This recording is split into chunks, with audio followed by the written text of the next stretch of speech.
Well, Vinny, it finished 1-0 to Manchester City this afternoon at the Emirates. The goal coming in the second minute from Raheem Sterling. But when you kind of cast your mind back over the 90 minutes, it never really felt like Manchester City were in trouble losing the 3 points. No, and I think the key for what City have done, particularly at the start of this great run they're on, was built on a real defensive shape. And I think Diaz and John Stones were exceptional today in everything they had to do. And I think Diaz has made a real impact into the City side, similar to what Van Dijk did for Liverpool a couple of years ago. I think he's been that important to them. And obviously John Stones has kicked on again in his career, so I think that's been massive for them.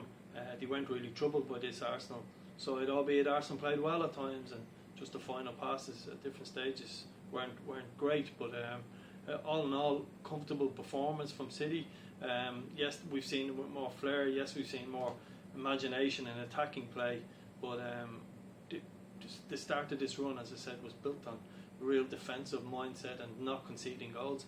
You don't concede goals at any level of football, you have a real chance of winning matches. Just on that centre-back pairing, I don't cast my mind back over, the great Guardiola teams at Bayern Munich and Barcelona.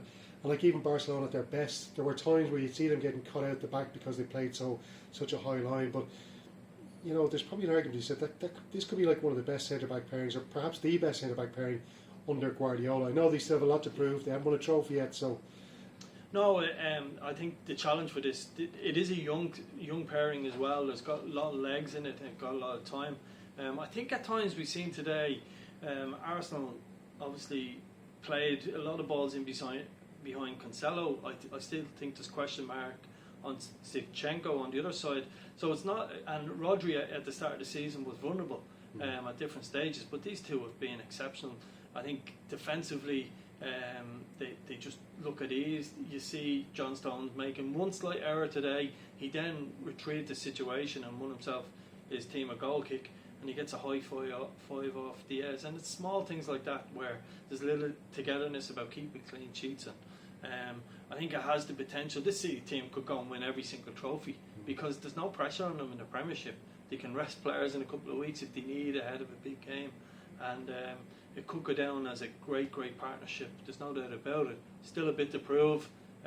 We have to, hopefully, John Stones keeps his head where it should be. There's no doubt. He went off in a different directions for a year or two, but he certainly got himself back at the right level. Well, the crazy thing as well is they're doing a lot of this without a recognised striker, because Gabriel Jesus has, he hasn't been always in the side. He's been injured a bit this season. Sergio Aguero's missed most of the season injured. He didn't get a game again today. He's using his false nine tactic. But as well as that, City also, they're winning games in different ways. Like they've beaten Sheffield United and Arsenal by a goal to nil, grinding out 1-0 wins. But they've also hammered teams like Tottenham last week. They beat them 3-0. So like they can win in any kind of way. And again, as I say, do without a striker. Yeah, and I think, listen, Pep Guardiola hasn't reinvented the wheel. When you look at Cancelo's position, for argument's sake, he done that with Philip Lahm at Bayern Munich. When you look at not playing a centre forward, he done that at Barcelona. Messi, albeit. And he's done the same with Sterling or De Bruyne, and more so in the second half. Listen, they're well coached. They're obviously the best coach in the world, and they've many ways of winning games. But when you've got players like Mahrez who can turn up and score a spectacular goal, Gundogan's goals this year has been a massive plus for them. And I think Sterling's assists this year have been really good. I think he needs to add more goals to be back to the highest level. But again, he scores one today, a brilliant header. So I think it all goes well for them. I think when they're at their very best, I think people watched this City team at the start of the season and thought maybe the spark has gone out of Guardiola, maybe its time is up at Man City. But I think he's seen as a challenge, and most good managers will. They rebuilt, as we said, from the back. But then I think that game against Chelsea and Stamford Bridge was that's when people really stood up and noticed, wow, they were very close to their very best. And they've done a lot of the good work over the last few weeks without Aguero, as I said, without Kevin De Bruyne. And they haven't looked like they've been fazed by it at all. So I think the manager has seen this as a challenge, like all good managers will. It's now up to Klopp to do the same thing at Liverpool, as we know. So it's going to be a fascinating end to the season for this Man City team. And actually, partly want them to go and dominate, because the very best sides should do that. And I'd like to think this this manager could leave another mark before his time is up at Man City. Well, as you mentioned, and we mentioned in commentary as well, they're in the running for the quadruple this season. They've got a League Cup final against Tottenham in April. You would imagine they're heavy favourites to win that game. They're going to be playing Everton away from home in an FA Cup quarter-final next month. They would have to be big favourites in that, especially after beating Everton at Goodison. They got Borussia Mönchengladbach, who we found out are going to be losing their manager to Dortmund at the end of the season. So maybe that's causing a bit of problems with the German club. And then they're 10 points clear in the Premier League, so like they're really in a brilliant position to win all 4 trophies. Yeah, the advantage of being, in the last couple of years, you look at the league title, City won it by a point or so, Liverpool were pushed all the way by City last year. So you're on edge constantly, the advantage being 10 points clear, and the rest of the pack, nobody being outstanding. Leicester and Manchester United look like they could drop points at any stage. So that gives them a little bit of a breathing space and being able to make changes. But at the same time, to win every domestic trophy, you're one bad day away from losing a trophy, a League Cup final, an FA Cup game, or a Champions League game, and it's going to be really, really difficult. But as I said, they've a real chance of it this year because of the 10-point gap they have in the Premiership, and that gives them that breathing space. But winning every trophy domestically is difficult, no matter what level you're at, because you're one bad day away from losing it. But as I said, I'd love to see this manager leave a mark like that. Maybe win every trophy. I'm not saying he's going to leave anytime soon, but the very best managers make these big things happen, and I really hope they do it for him. I'm actually rooting for them to go and win every trophy now. Just to go to look at Arsenal then, because I think everybody was a bit surprised to see the centre-back selection. We saw Pablo Mari, who's hardly kicked the ball for Arsenal this season. He's only making 6 Premier League appearances this season, playing alongside Rob Holding. Gabriel was dropped to the bench, as was David Luiz. They played the last 2 games against Leeds and Benfica. Does that perhaps maybe lead you to think that, as you mentioned as well in commentary, that he's maybe more focused now in the Europa League, and that they're his 2 best centre-backs he left out today, and he wants them for Benfica this Thursday? Yeah, it is a risk to concentrate in the Europa League, because again, it's cup competition, anything can happen. But you would have to think, with so many teams between West Ham, Liverpool, Everton, Spurs, all chasing a Champions League spots outside of the teams already in them positions, it's going to be difficult for Arsenal to get back into Champions League football. So a great chance to do that is winning the Europa League in a so-called second-tier competition.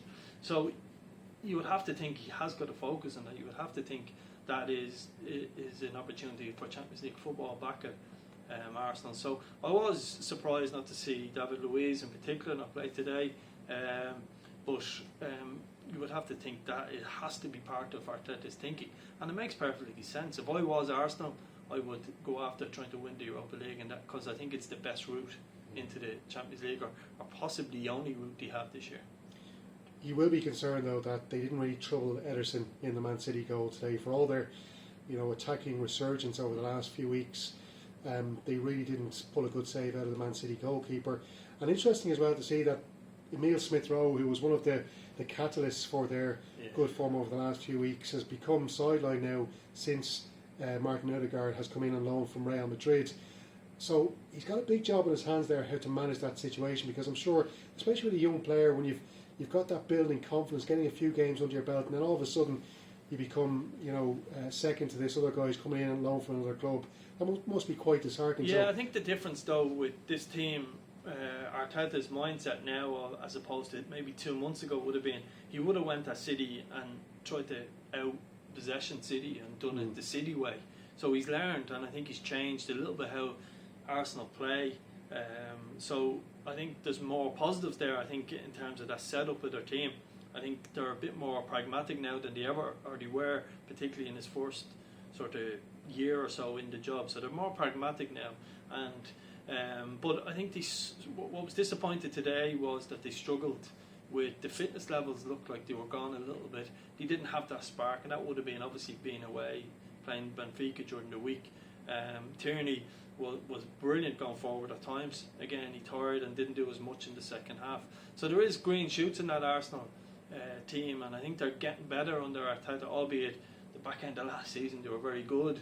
But this is more structured, and it's a bit more thoughtful. But there's no doubt, like Pepe today, just just non-existent. And we think of the money they spent on him, 70 odd million, and he's had 2, 3, 4, 5 chances at this stage and hasn't worked out. So, but I would have been disappointed for Rowe. I think there's a really good player in him. I think the young, hungry players, ironically, have been the ones that have given Arteta a real shot in the arm over the last month. And again, Saka, albeit the odd time they make mistakes, the young players, and they don't make that final pass at the right moment. But Saka, Rowe look like really exciting players for Arsenal. I was disappointed not Rowe, Saka, forming the two wide positions today, and would have given them a bit more of an impetus in terms of the attacking third. And I wonder as well if a couple of Arsenal players did suffer with COVID-19, in December, January. We've seen at a few clubs, Newcastle United had a few players who seem to be kind of taking their time to get back again to full fitness, and perhaps we're seeing that with Liverpool last night in the Merseyside derby, beaten by Everton.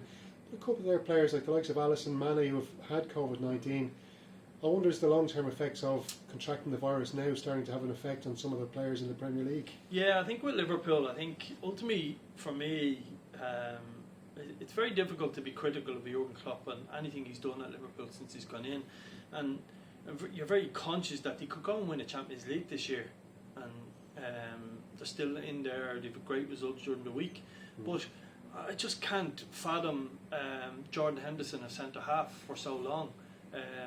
We done the West Ham game, and Nat Phillips was probably the best player on the pitch, albeit against Antonio, and he hasn't featured up until he came on for Henderson last night.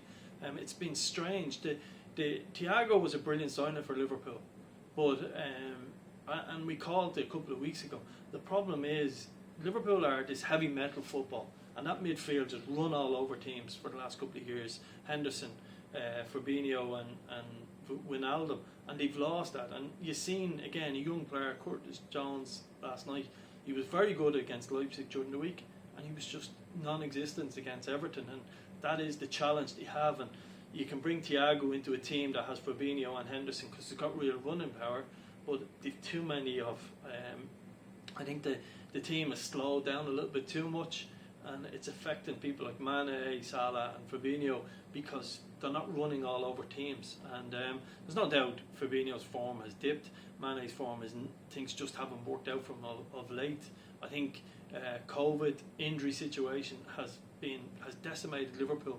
But then when you look at someone like Leicester City, who have had injury after injury in that side, and they've generally dealt with it quite well. I'm disappointed how much Liverpool have fallen back. They're nearly 19 points behind Man City at this stage. That's just not good enough, and I think they've got to learn from it and fix their midfield situation very quickly. But again, we're talking about probably between Pep and Klopp, two best managers in the world, and I think both of them need a bit of time, and they will fix what they've done. Pep has done it already, and now it's up to Klopp to raise the standards of Liverpool again. Good feeling. Will they get top four this season? After watching before last night again, or before the Everton game, I would have said, of course they will. But now I would be really concerned if I was a Liverpool fan. Losing Henderson out of that team is a massive blow. I think they've got to stick with Nat Phillips. I think the problem is with him is he probably isn't the best trainer. He probably isn't the most natural footballer. He probably doesn't look that good. But I think when he's being asked to play, he's done everything that needs to be. And it is going to be a big struggle for them. I think they need more from both of their fullbacks. I think Liverpool players probably won a league title, released a few books, had a lot of things to say and different things. I think they need to get back to basics now and earn their core again and get back working hard. And I'd be concerned that if I was a Liverpool fan, I think Champions League is going to be difficult for them this year. And I think even supporters of other clubs, Irish supporters I should say, who saw Seamus Coleman giving that interview after that match last night, were really pleased for him because he has worn that so heavy, the Merseyside defeats in all his time there. They haven't beaten him in 11 years, and I think everybody was just happy for Coleman, who put in a brilliant performance. Yeah, I thought he was exceptional yesterday. Managers and coaches look onto pitches and they love leaders. Seamus Coleman is a real leader. I thought he was really. You can tell there was a lot of hurt going to Anfield, constantly being beaten. And when you live in that city, or would have been around even going back a long time ago when Richard Dunn would have played in a couple of them games, and being in and around the city at that time, and a real, real feeling about it, and it hurts the players when they lose, and you walk into a garage, a shop, and everyone is at them. So Seamus would have had to put up with that. But I think from an Irish point of view, it was brilliant to see. You get real pride in watching young players or Irish players doing their business in the Premiership, and to see Seamus back close to his best again, which is a real positive sign for the Irish international team, particularly with things not going well for Matt Doherty at Sports. You would say on current form, Seamus Coleman is the first player on an Irish team sheet in current form, and I think that culminated in his performance against Liverpool in the Merseyside derby, and I know it looked like he really got real joy out of that.